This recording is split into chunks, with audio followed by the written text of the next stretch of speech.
বলেন তো কোথায় যাই আর কোথায় গেলে শান্তি পাই? ভাবিলাম সমুদ্রে যাব, গিয়ে মোটোব্লগ করে ইউটিউবে আপলোড দিব।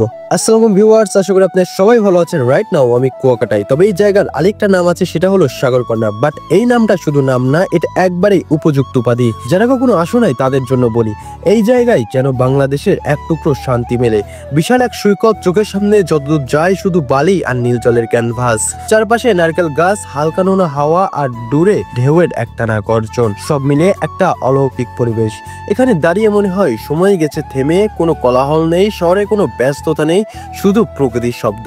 দু চাকা চলছে বালির উপর দিয়ে, নিচে কুয়াকাটার মোলায়েম বালি। এক একটা ঢেউ যেন এসে বলে দেয় তুমি একা নও, আমরাও আছি। সবচেয়ে অবাক করা জিনিসটা হলো এখানে সূর্য ওঠে আর ডোবে এক জায়গা থেকে। ভোরে যখন সূর্য উঠবে তখন পুরো আকাশটা কমলা সোনালী হয়ে যায়, আর সন্ধ্যায় যখন সূর্য নামে তখন সেই রংটাই যেন হালকা মিলে যায় সাগরের বুকে। এক জায়গায় দাঁড়িয়ে একসাথে সূর্যোদয় আর সূর্যাস্ত দেখা, এই অভিজ্ঞতা পৃথিবীর খুব কম জায়গায় সম্ভব। ব্যাগ চালাচ্ছি আর ভাবছি আমাদের জীবনে কতই দৌড়ঝাঁপ, কতই টেনশন, অথচ এই নীল জলরাশি আর সাদা বালু সব চিন্তা এক নিমিষেই মুছে দেয়। আমার মনে হয় জীবনে মাঝে মধ্যে এরকম জায়গায় আসা দরকার, নিজের রিফ্রেশমেন্ট ও ভিউয়ার্সদের দেখানোর জন্য হলেও। নিজেকে আবারও খুঁজে পাওয়া যায় এই সমুদ্র পাড়ে। সমুদ্র পাড়ে সবাই আছে কিছু না কিছু খুঁজতে, কেউ খুঁজে প্রশান্তি, কেউ ভালোবাসা, কেউ খুঁজে পায় জীবনের অর্থ। কুয়াকাটা নীল জলরাশি সেই সব অনুভবে নীরব সাক্ষী, তবে আমি খুঁজছি কন্টেন্ট।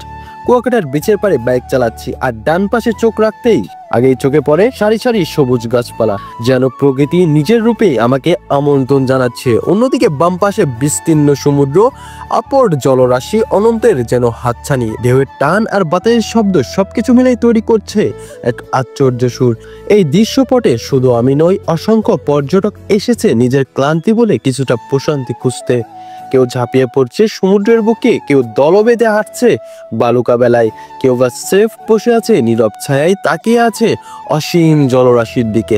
আমি বাইক চালাইতে চালাইতে কখন যে সেই পরিবেশের সাথে একত্র হয়ে গেছে আমি নিজেও জানি না।